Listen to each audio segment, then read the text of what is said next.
नाथाष्टकम के चौथा नंबर श्लोक है। कृपा पारावार सजल झलद श्रेणी रुचिर रमा वाणी राम सुरदमलकम फेरुखमुख सुरेंद्र राराध्ये श्रुतिगण शिखा गीत चरितो जगन्नाथ स्वामी नयन पथगामी भवत में। तो इस श्लोक को शंकराचार्य ने, श्रीपाद शंकराचार्य ने इसको रचना की है। तो हमने अभी तक जो कुछ भी श्रवण किए वो किस प्रकार श्री जगन्नाथ जी और अभिन्न कृष्ण है, तत्व दृष्टि से अभिन्नता है एवं लीला दृष्टि से भी अभिन्नता है। तो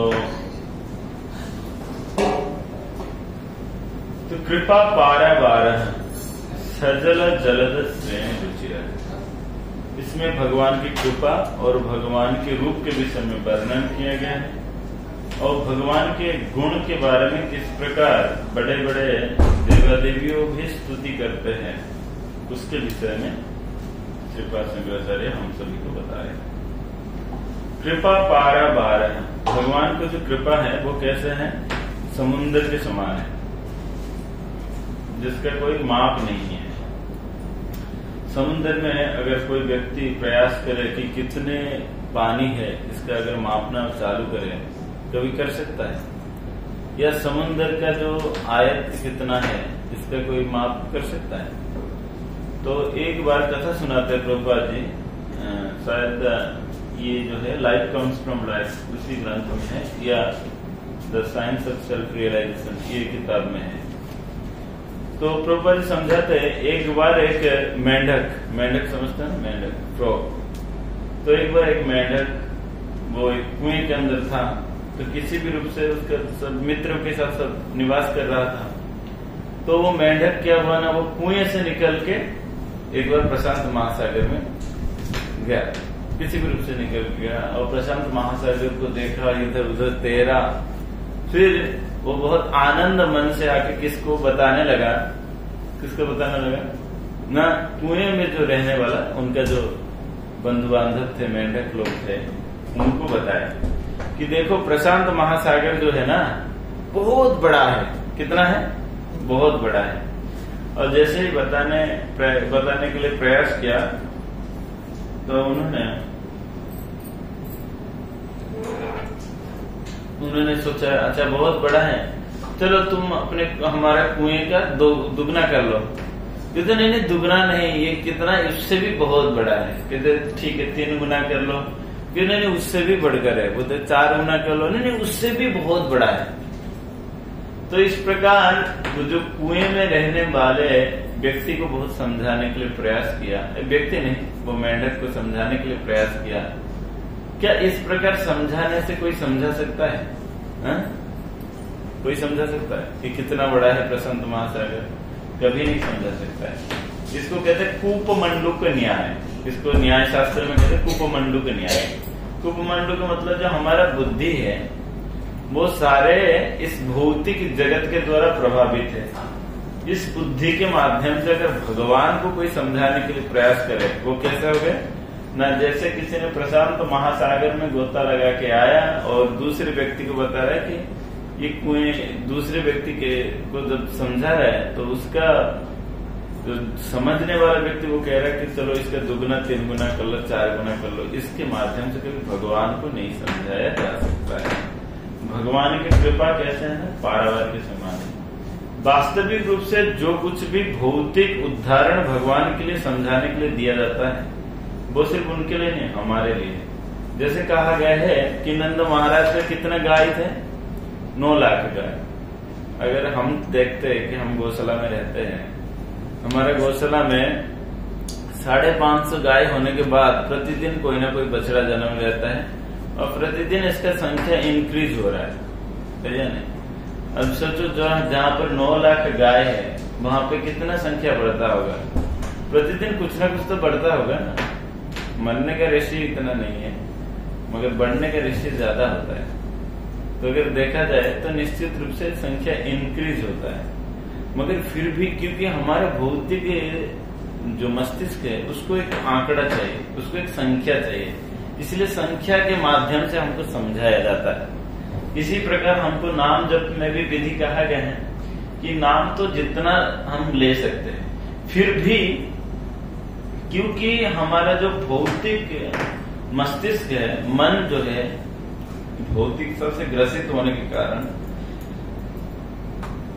मन को तालीम देने के लिए, मन को ट्रेनिंग देने के लिए कहा जाता है कि संख्या पूर्वक नाम गान कीर्तन भी, कि कम से कम एक व्यक्ति को संख्या पूर्वक नाम करना चाहिए। ऐसा नहीं कि आज 2 माला किया, कल 5 माला किया।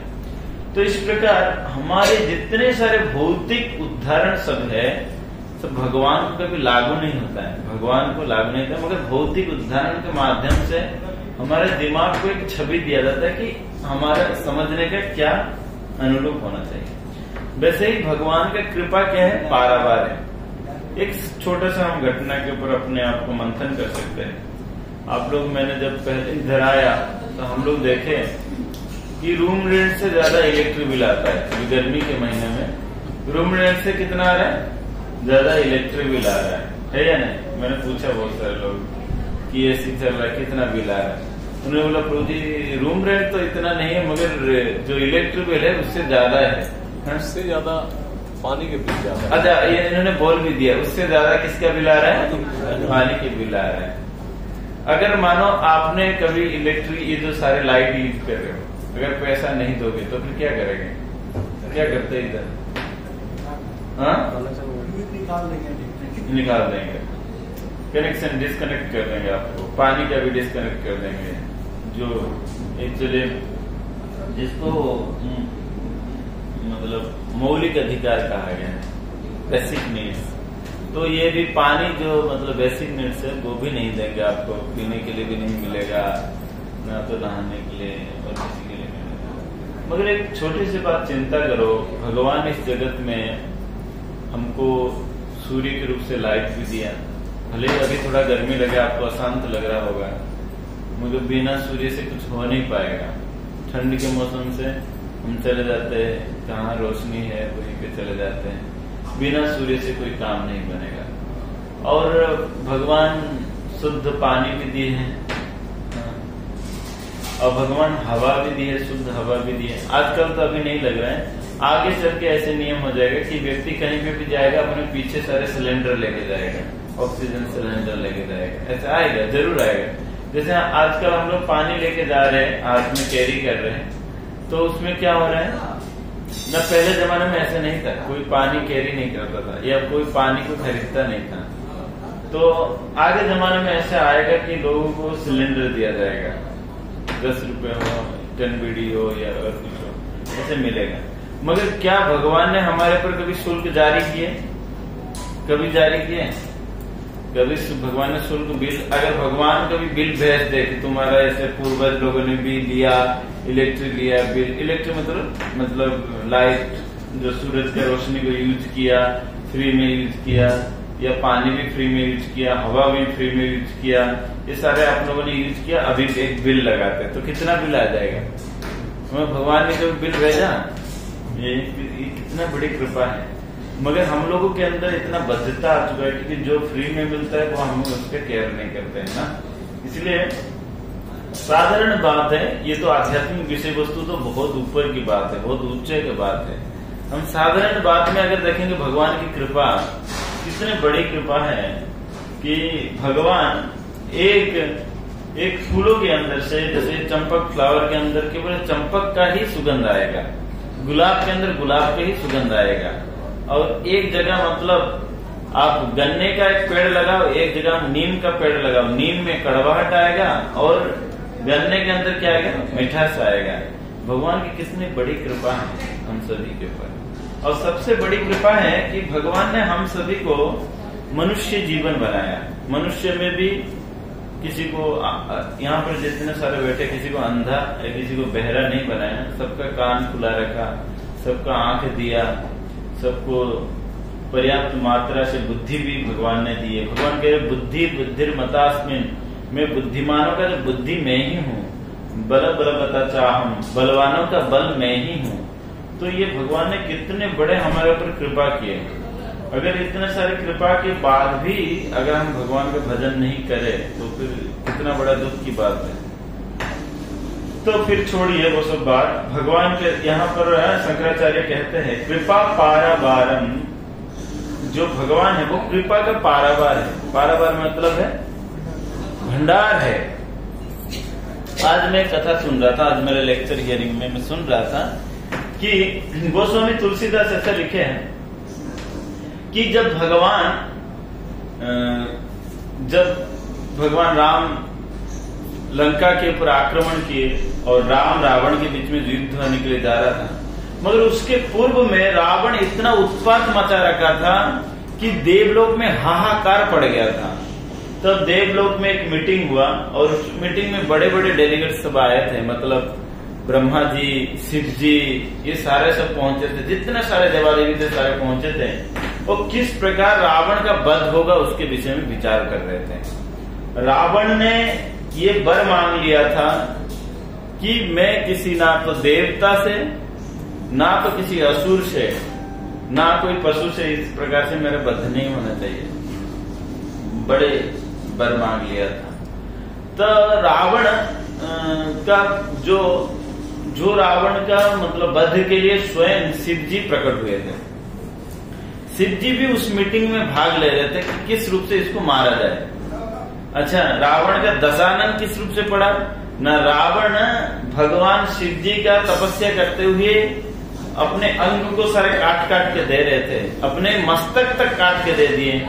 तो फिर शिव जी ने वो उनको दशानन का 10 सिर का आशीर्वाद दिए थे, उससे वो दशानन बन गए। तो जिस दिन भगवान उसको मारने के लिए जा रहे थे रावण को, तभी पार्वती जी ने बताया कि देखो आपका डिसाइपल है, आपका शिष्य है, कम से कम जाओ उनको बचाओ। आपने ही उनको दशानन बनाया, उनको जाओ उसको बचाने के लिए जाओ। तो पार्वती जी को शिव जी डांट फटकार लगाए कि अब मत बताओ कुछ, क्योंकि बोले कि अभी तो भगवान के हाथ से इसको मरने दो। समझे ना? बोले कि अरे आपने ही आशीर्वाद दिया, आपने ही उसको दशानन बनाया और आप तो कुछ ना कुछ कीजिए इनको। बोले कि नहीं अभी मैं कुछ नहीं कर सकता हूँ। तो पार्वती जी बोलते हैं अब तक तो फिर क्यों बचा रहे थे, सब जगह से अब तक इनका साथ क्यों दिए ना? अब तक इसीलिए साथ दे रहा था क्योंकि इसका मारने वाला नहीं था, अब मारने वाला आ गया इसलिए इसका साथ नहीं दे रहा। तो इसमें देखा जाता है कि देवादेवी जितना सारे है वो अपने ही भक्तों का रक्षा नहीं करते। समय पड़ेगा तो वो लोग रास्ता बदल लेंगे, समय पड़ेगा तो रास्ता वो लोग बदल लेंगे, मगर भगवान ऐसे नहीं करते हैं। इसलिए कहा जाता है कि भगवान के घर में देर हो सकता है मगर अंधेर नहीं। इसलिए और एक भी कहावत है कि भगवान जब देते हैं तो छप्पर फाड़ के देते हैं। अगर आपके दरवाजा से नहीं घुसा कोई भी चीज तो छत को फाड़ के देंगे, भगवान ऐसे देते हैं। मगर भगवान के कभी अन्याय नहीं हो सकता। भगवान अपने जितने सारे भक्त हैं, जितना त्रुटि भी रह जाने क्यों, जैसे गजेंद्र का जब युद्ध हो रहा था तो 1000 साल युद्ध होने के बाद गजेंद्र को अंदर और कोई शक्ति बच नहीं गया कि वो क्या करे, न गजेंद्र भगवान को पुकार सके। भगवान के नाम ठीक रूप से उच्चारण भी नहीं हो रहा था। इसीलिए उच्चारण अपभ्रंश होने के कारण सारे देवादेवी लोग कभी कभी सोचते थे कि शायद मेरे को बुला रहे। इसलिए शिव जी, ब्रह्मा जी इत्यादि सब लोग आ तो रहे थे, सारे युद्ध को भी देख रहे थे और बीच में जगह नहीं मेरे नाम नहीं है तो दूसरे को बुला लिया। तो इस प्रकार वो लोग लौट के चले जा रहे थे और खा पी के फिर से आके देख रहे थे। 1000 साल तक कोई लंबा अवधि है, तो इसीलिए गजेंद्र को मगर कोई उद्धार नहीं किया। समझना? तो गजेंद्र को किसी ने भी उद्धार नहीं किया। शिव जी आए, ब्रह्मा जी आए, सब लोगों ने देखे मगर किसी ने उनको उद्धार नहीं किया। मगर भगवान के आधा अधूरा नाम लेते ही भगवान गरुड़ जी के ऊपर सवार होते हुए आए। गरुड़ जी कैसे चलते? कल हमने सुने थे गरुड़ जी मन के वेग में चलते हैं। गरुड़ जी मन के वेग में आए मगर भगवान को लगा ये मन के वेग भी कम पड़ जा रहा है। भगवान ने स्वयं छलांग लगा दी और गरुड़ जी से छलांग लगाते हुए घड़ियाल को बंद करते हुए गजराज को उद्धार कर लिए। तो ये भगवान की कृपा कितने महती कृपा है, भगवान की कितने कृपा है। अब देखो अर्जुन को भगवान बचाने के लिए क्या क्या नहीं किए। जब महाभारत युद्ध का प्रारंभिक अवस्था था तो दोनों ही कृष्ण बलराम दोनों ही ये निष्पत्ति लिए कि हम युद्ध में भाग नहीं लेंगे, क्योंकि दोनों ही संबंधी है। तो बलराम जी सोचे अगर मैं यहाँ पे रहूं तो मैं बलराम का खून थोड़ा गर्म हो जाता है जल्दी, बोले हमको सहन नहीं होगा, हम चले जाते तीर्थ यात्रा करने के लिए। तो भगवान कहे नहीं देखो तीर्थ यात्रा करने के लिए मैं तो नहीं जा पाऊंगा, क्योंकि अर्जुन इधर ही है, भले ही मैं उसके साथ मैंने किसी के सपक्ष में नहीं जाऊंगा, मैं फिर भी मैं युद्ध में रहूंगा, मैं तलवार नहीं धारण करूंगा। तो भगवान अर्जुन के पक्ष में रहते हुए पंच पांडव को जिता दिए, और जो विपक्ष में जो जितने सारे थे, मतलब कौन कौन थे, बड़े बड़े महारथी लोग जो थे, द्रोण, भीष्म, कृपाचार्य और कर्ण इत्यादि जितने सारे बड़े बड़े महारथी थे, सारे महारथी को विनाश कर दिया भगवान ने। और किनका विजय करा दी? क्यों? वो कहते भक्त सी में सखाते चेती, केवल भक्तों में से मेरे सखा है। इतनी भगवान भक्तों के लिए इतना कृपा को अपने कर देते हैं। एक बार इसी को लेके एक प्रसंग आता है कि महाभारत युद्ध में भगवान ने ये सोचे थे कि मैं कभी अस्त्र धारण नहीं करूंगा, मगर एक दिन दुर्योधन आके बहुत ही विभत्स रूप से पितामह भीष्म को गाली देने लगे कि आप खा तो मेरा अन्न रहे हो, मगर काम हमारे नहीं कर रहे हो। अगर आप काम करते जो पितामह भीष्म है, वो अब तक पंच पांडव का किसी न किसी की मृत्यु हो जाता। तो इस प्रकार जब कहे, और उन्होंने देखे, बहुत प्रयास किए, मगर देखे कि किसी भी रूप से वो सोचे कि कल निश्चित रूप से अगर भगवान को अपने अस्त्र को त्याग करना है, भगवान को अस्त्र उठाना पड़ेगा, नहीं तो पंच पांडव में से कोई मरेगा। इस प्रकार का निष्पत्ति हो गया। और भगवान ने कई घटना तो है ही, मैं उस घटने के ऊपर नहीं जा रहा हूं। फिर भगवान ने दूसरे दिन युद्ध के समय देखे कि अर्जुन पितामह भीष्म का सामना कर रहा है, और पितामह भीष्म के जो तुणीर से बाण कैसे निकल रहा था, अगर मैं ऐसे घुमाऊं तो आपको पता नहीं चलेगा कि कैसे कहाँ पे ये है। इतना स्पीड से तीर को सारे निकाल रहे थे कि तीर का एक क्या पड़ गया था, एक गुलाई पड़ गया था। अब फैन को चला हुए 3 पत्ती है, मगर लगे कि सब जगह में पत्ती है। इतना तीव्रता से तीर सारे निक्षेप हो रहा था। भगवान देखे कि अर्जुन क्षताक्त हो गए, और भगवान उसी समय और सहन नहीं कर पाए। भगवान सहन नहीं करते हुए भगवान सीधा शेर के तरह गरजते हुए भगवान भूल गए कि मैं अस्त्र धारण नहीं करूंगा, मगर भगवान सीधा रथ से कूदे, और भगवान ये भी भूल गए कि मेरे हाथ में सुदर्शन चक्र भी है। और भगवान ने क्या किए, न सीधा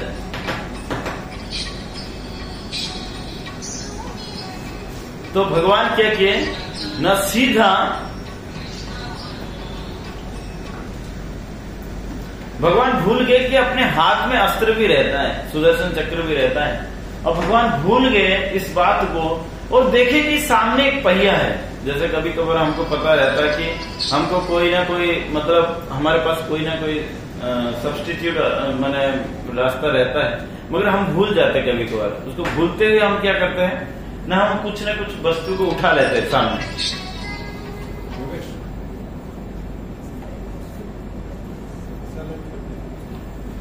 तो भगवान उस समय क्या किए ना, ये भूल गए कि मेरे हाथ में सुदर्शन जो अस्त्र है, सुदर्शन महाज्वाला कोटि सूर्य समप्रभ, करोड़ों सूर्य के समान जो प्रभा रखते हैं जो सुदर्शन चक्र, भगवान ने उसको आह्वान करने के लिए भूल गए। और भगवान सीधा किसको, एक पहिया पड़ा था, और पहिया को उठा के चले किसको मारने के लिए, पितामह भीष्म को। और पितामह भीष्म को जैसे मारने लगे, पितामह भीष्म इस दृश्य को देखते हुए बहुत आनंदित हो गए कि भगवान कम से कम अपने भक्त को बचाने के लिए क्या क्या नहीं कर रहे हैं। तो इस प्रकार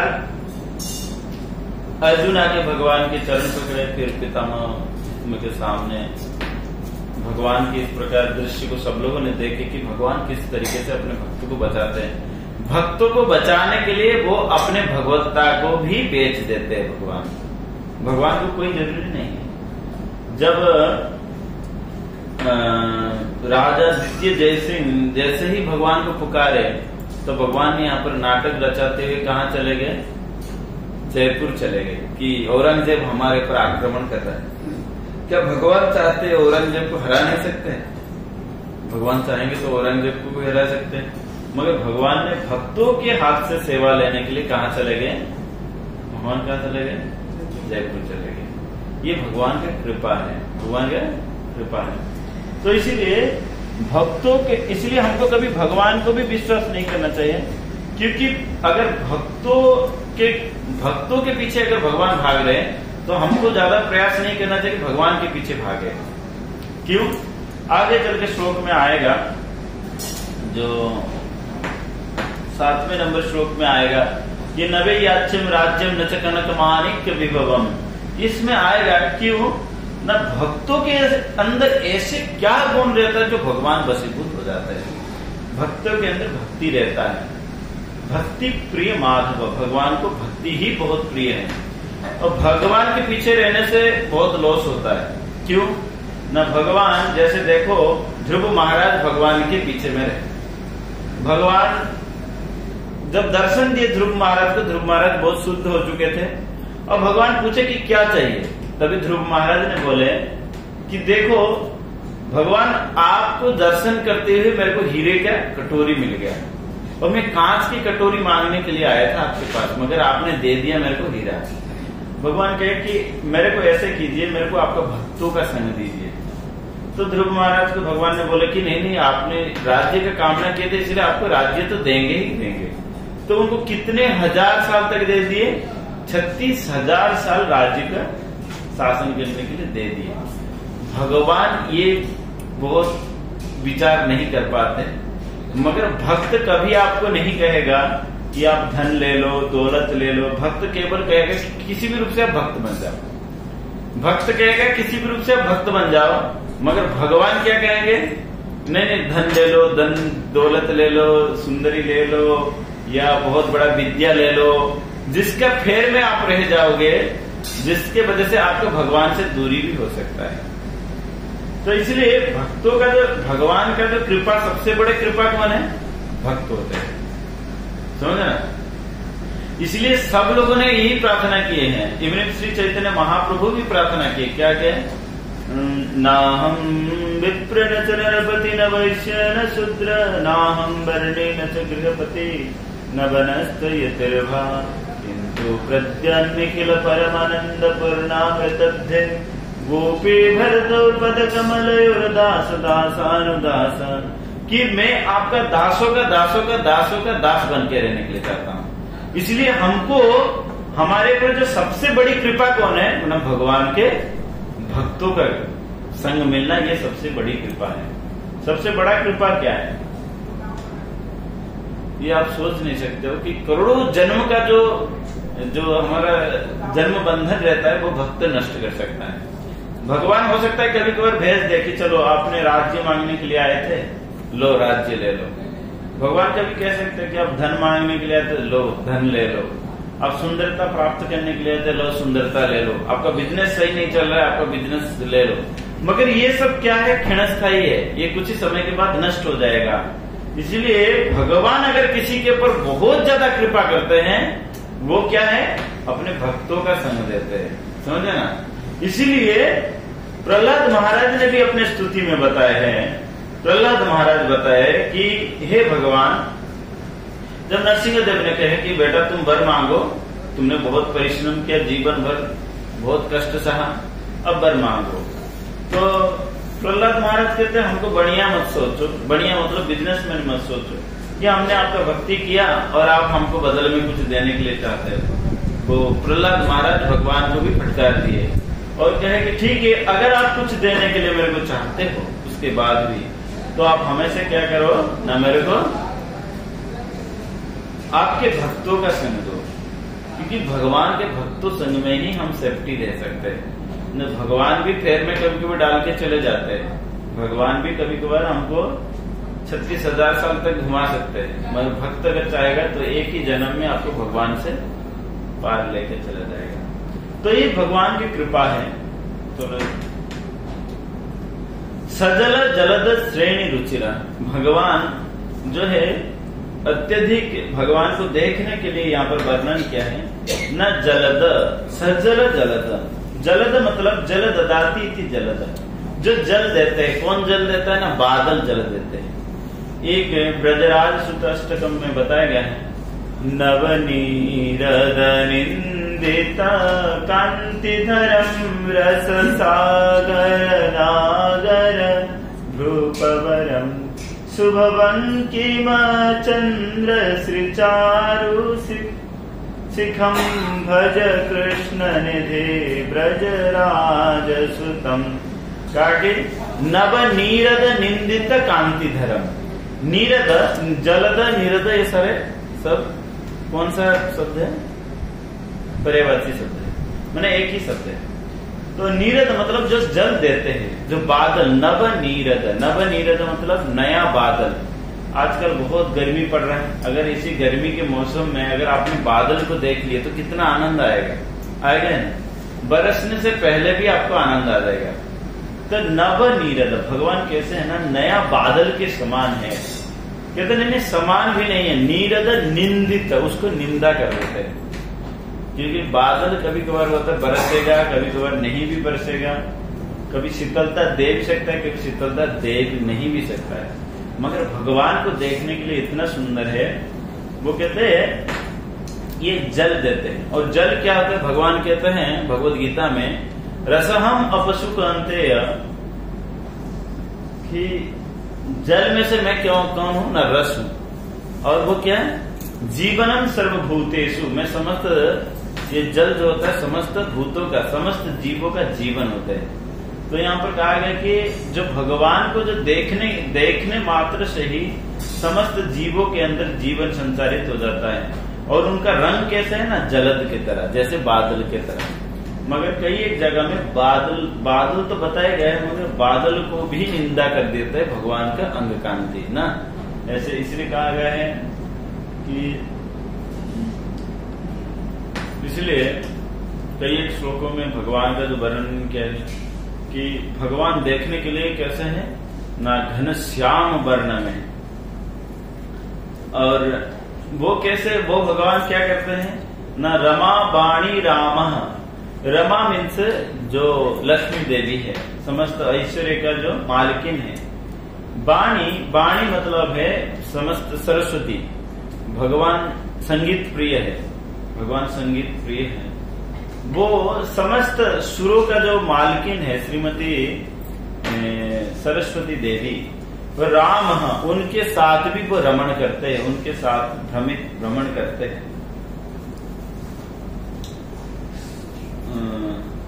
स्फुर दमल पंके रोहमुख, जिनका जो अमल, स्फुरत अमल, अमल मतलब जिनके मुख में कोई मल नहीं है।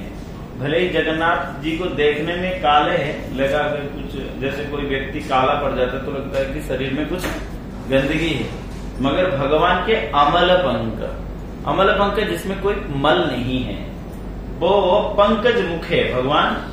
उन मुखमंडल कैसे पंकज है, पंकज मतलब है, पंकज का एक गुण है, पद्म फूल के समान भगवान को तुलना किया गया, क्योंकि एक तो ये शीतलता होता है, सुगंधित होता है, और कोमलता रहता है। कोमलता रहता मतलब जिसको स्पर्श करते ही जो स्पर्श मात्र से ही जो आनंद का अनुभव है वो कोमल है, इसलिए जो कोमल पुष्प के समान भगवान को तुलना किया गया है। सुरेंद्र आराध्य श्रुति गण सीखा गीत चरित। सुरेंद्र मतलब सुरेंद्र, सूर्य मतलब है कि देवता, और इंद्र आदि जिनका स्तुति करते हैं। इसके बारे में सूत गोस्वामी बताते हैं क्या, यम ब्रह्मा वरुण इंद्र रुद्र मरुत स्तुवन्ति दीप्यस्तवे वेद्य संग पद क्रमोपनिषदे गायन्ति यम सामगा। कि सिर्फ यहाँ पर क्या है, श्रुति गण गीत चरिता। श्रुति गण मतलब भगवान का जो कीर्ति है वो कहाँ पर कहा गया है, कोई थर्ड क्लास व्यक्ति नहीं कर रहा है भगवान का गुण कीर्ति। कौन कर रहा है, न एक तो जो देवता लोग राजा है, देवता में से जो राजा है वो स्तुति कर रहे हैं। तो जब देवता कर रहे तो फिर मनुष्य क्या करे? मनुष्य को भी साधारण रूप से वो तो करेगा ही करेगा। और स्तुवंती दिव्य स्तव, क्या करते हैं ना, दिव्य स्तवों के माध्यम से उनको स्तव करते हैं। कभी कभी किसी किसी व्यक्ति का भी गाली व्यंग रूप से उसको गाली देते हुए उसका स्तुति किया जाता है ना, कि जैसे फॉर एग्जाम्पल कोई बहुत अच्छा नहीं गाया, आज आपने क्या गा लिया, तो वो व्यक्ति अपने आप लज्जित हो जाता है या नहीं? कभी कभी स्तुति भी व्यंगात्मक किया जाता है, मगर यहाँ पर कहते हैं नहीं, दिव्य स्तवों के माध्यम से भगवान का स्तुति होता है। इसलिए भगवान का एक नाम है उत्तम श्लोक। क्या नाम है? उत्तम श्लोक। ममत्तम श्लोक गुणानुवर्णम, भगवान के जो स्तुति है उत्तम उत्तम श्लोकों के माध्यम से उनका वर्णन होता है। इसीलिए हम सभी को भी चाहिए कि भगवान का जो स्तुति है हमेशा दिव्य रूप से करें। तो इसमें कहा गया कि सुरेंद्र आराध्य, सुरेंद्र मतलब है जो ब्रह्मा इंद्र इत्यादि जो लोग भगवान का स्तुति करते हैं। और श्रुति गण गीत चरिता, श्रुति गायंती यद सामगा, सामगा मतलब साम वेद के द्वारा जिन भगवान का गान होता है वो गीत चरित्र, जिनका गीत गाया जाता है। एक्चुअली अगर किसी का गान होना चाहिए तो केवल भगवान का ही गान होना चाहिए। एक बार नारद मुनि क्या कर रहे थे ना, भरी देव सभा में एक फिल्मी गाना गाने लगे। आप लोग भी गाते हो ना? आप लोग नहीं गाते। तो नारद मुनि भरी देव सभा में क्या गा रहे थे? फिल्मी गाना गा रहे थे। फिल्मी गाना मतलब तभी तो फिल्म नहीं शुरू हुआ था, कोई प्रोड्यूसर वगैरह नहीं था। तब क्या था ना, देव और गंधर्व, तभी नारद मुनि गंधर्व थे। जानते हो ना नारद मुनि का गंधर्व होता है, सब लोग जानते होंगे। तो नारद मुनि एक गंधर्व थे, तो गाते गाते वो गंधर्व कोई भौतिक जगत के स्तुति करने लगे, वो भी भरी देव सभा में। वहां पे भगवान तो नहीं थे, भरी देव सभा में वो किसका गान कर लिए ना, एक फिल्मी गाना गा लिए। इसी से देवलोग ने देवता को बहुत क्रोध आया। तो क्रोध आते हुए नारद मुनि को अभिशाप दे दिया। क्या दे दिया? कि तुम इस देव सभा में रहने का लायक नहीं हो। तुम क्या होना चाहिए? तुमको क्या अभिशाप मिला था नारद मुनि को, पता है किसी को? हाँ, क्या बनने के लिए? कि तुम्हारा जो ये वृत्ति है शूद्र के समान है, तुम शूद्र हो जाओ। तो नारद, हाँ, तो इसीलिए नारद मुनि को शूद्र बनने का ये मिला, समझ में ना? तो यहाँ पर एक ये है सिद्धांत है कि ईशावास्यम इदं सर्वम जत्किंचिन जगताम जगत, ये संपूर्ण जगत किसका है? भगवान के। आप लोग कहोगे कि भाई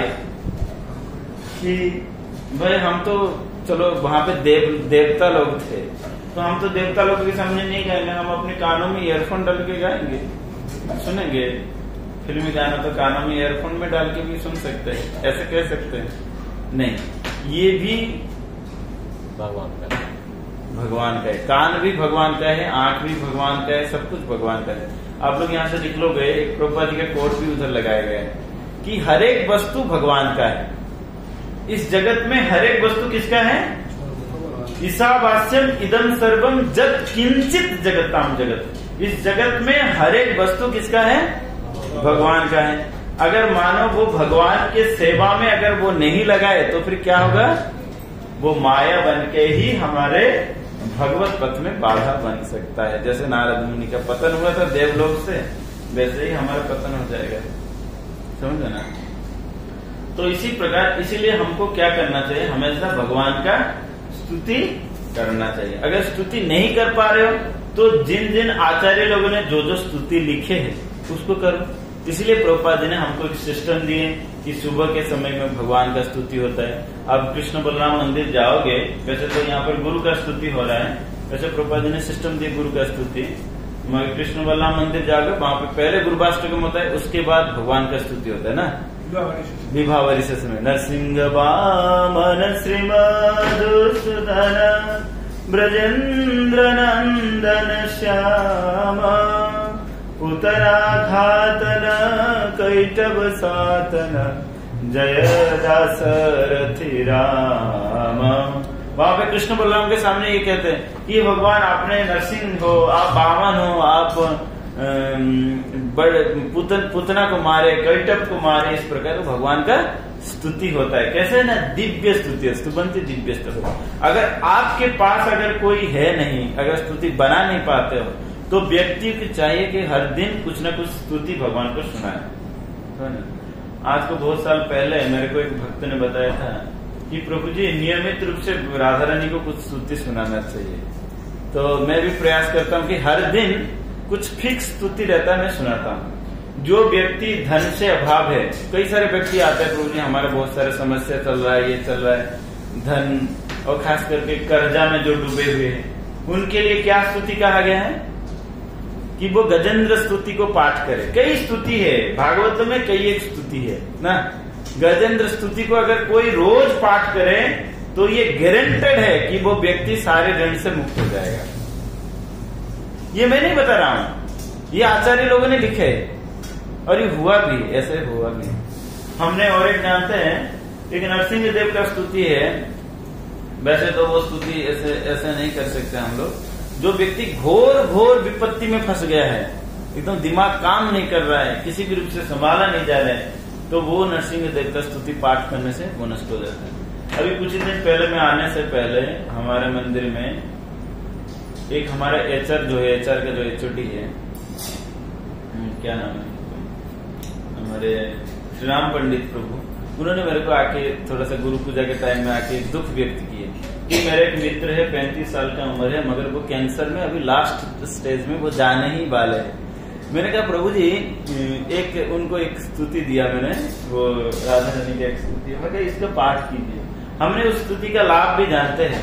एक बार हमारे एक भक्तों को ही पूरा कैंसर हो गया था, पूरा थर्ड स्टेज में था। मैंने जिस समय में उस व्यक्ति से कुछ आशा नहीं किया जा सकता, बस उस व्यक्ति को रिलैक्स करना चाहिए हमेशा। मैं जितना उसको शांति दे सकता हूँ, वो थर्ड स्टेज कैंसर से भी वो व्यक्ति ठीक हो गया। समझे ना, दिस इज अगर कोई मिराकिल कर सकता है तो फिर कौन कर सकता है? भगवान ही कर सकता है, दूसरे कोई नहीं कर सकता है। इतना स्तुति के अंदर पावर होता है। नहीं तो पागल नहीं है कि देवादेवी लोग स्तुति करेंगे। देवादेवी लोग कहा है, सुखदेव गोस्वामी पहले ही बताते हैं कि देवता लोग जो होते हैं ना, वो अपने कार्य के लिए ही आते हैं। कई एक जगह बने, श्रीमद् भागवत में 10वें स्कंद में भी बताया गया कि देवता लोग अपने कार्य के ऊपर लक्ष्य रखते हैं। वो कार्य खत्म, बस मतलब खत्म। तो कुछ भी हो, फिर भी देवता लोग स्तुति कर रहे हैं, मतलब बहुत इंटेलिजेंट है, हमसे बहुत ज्यादा इंटेलिजेंट है। समझ ना, इसलिए हमको चाहिए कम से कम प्रतिदिन भगवान का स्तुति करें। अगर स्तुति नहीं भी कर पा रहे, चलो हमसे हो नहीं रहे, आजकल के मोबाइल के जमाना है, जो मोबाइल हमको नरक को लेके जा सकता है, कम से कम वही मोबाइल का सहारा लेते हुए यूट्यूब में कुछ न कुछ स्तुति चालू कर दो, उसको सुनो। हम क्या करते हैं, जब तिलक लगाते हैं ना, जब सुबह उठ के जब तिलक लगाते हैं या नहाने के लिए जाते हैं, तो एक स्तुति चालू कर देते हैं। समझे ना, एक स्तुति चालू सुन लेते हैं। या शाम के समय जब नहाते वक्त, ये करते वक्त, जब भी मौका मिलता है तो एक स्तुति फिक्स चालू करके सुनना चाहिए। इसी प्रकार भागवत में कई एक स्तुति है। कुंती महाराज ने स्तुति किए, गजेंद्र स्तुति किए, प्रहलाद महाराज ने स्तुति किए, ध्रुव महाराज ने स्तुति किए, वेद ने स्तुति किया। कितने स्तुति है, अगर आप YouTube में सर्च करो कई एक स्तुति मिल जाएगा और आपका समस्या का समाधान हो जाएगा। तो इसी में इस चीज में कहा गया कि सुरेंद्र आराध्य, सुरेंद्र मतलब बड़े बड़े देवता इत्यादि जो भगवान का आराधना किए हैं, और श्रुतिगण जितने सारे श्रुतियां हैं, समझे, श्रुति कौन कौन है, श्रुति कौन कौन है, जैसे वेद, जितने सारे वेद है वो सारे श्रुति कहा गया। तो इनको सिर्फ सुन के ही याद किया जाता था पहले, श्रुति से, श्रवण क्रिया के माध्यम से आया है।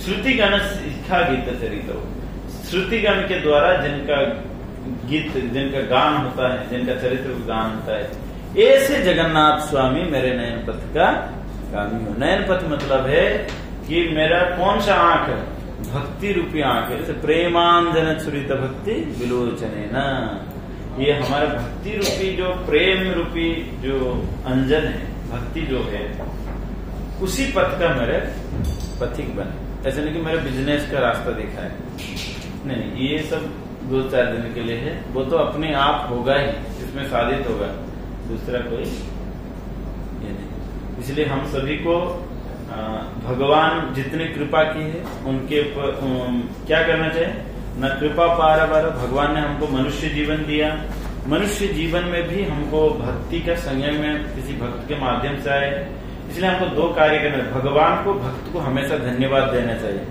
इससे हमारा नम्रता होगा, और भगवान के सौंदर्य को बार बार निहारना चाहिए ताकि भौतिक जगत से हम बच पाए, और भगवान का स्तुति करना चाहिए। प्रतिदिन कुछ ना कुछ स्तुति करना चाहिए, नियमित रूप से कुछ ना कुछ स्तुति करो, और आप इसको नोट करके रखो कि स्तुति करते ही आपका जीवन में बहुत बड़ा परिवर्तन आ जाएगा, एक डिसिप्लिन लाइफ आ जाएगा, कई सारे समस्या से आप ऐसे ही उद्धार हो जाओगे। नहीं तो लोग कहते हैं प्रभु जी हमारे नाम से कुछ यज्ञ कर दो, हमारे नाम से कुछ तुलसी चढ़ा दो, ये क्या है, ये स्तुति ही है। एक स्तुति के माध्यम से भगवान को किया जाता है। जब आप रोज करोगे तो भगवान क्यों नहीं करेंगे? हा? जब गजेंद्र ओकेजनली स्तुति कर दिया था, भगवान उसके पास आ गए, जो रोज करे उसके पास क्यों नहीं आएंगे? हा? इसलिए हम सभी को चाहिए कि रोज कुछ न कुछ स्तुति भगवान को सुनाना चाहिए। इसलिए भगवान का एक नाम है उत्तम श्लोक, भगवान हर दिन उत्तम श्लोक। माँ यशोदा भी जब दधि मंथन कर रहे थे तो प्रतिदिन कृष्ण का स्तुति करते थे, और जब प्रतिदिन ग्वाल बाल गोप बालक लोग सब लौट के आते थे तो भगवान का स्तुति ही करते थे। इसलिए इस जगत में सिर्फ स्तुति ही करना है, नहीं तो नारद मुनि की तरह, जैसे नारद मुनि फिल्मी गान सुनते ही अपने पतन हो गए, वैसे हम लोगों का भी पतन हो सकता है।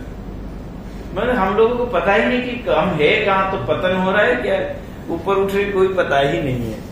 इसलिए कम से कम पता होने के लिए कम से कम जप को ठीक से करना पड़ेगा, तो हमारा स्थिति पता चलेगा। ठीक है, अगर किसी का कोई प्रश्न है तो ले सकते हैं, नहीं तो ये नीचे रखें। ओके, कोई प्रश्न है किसी का? हाँ, आप उसने स्वर्ग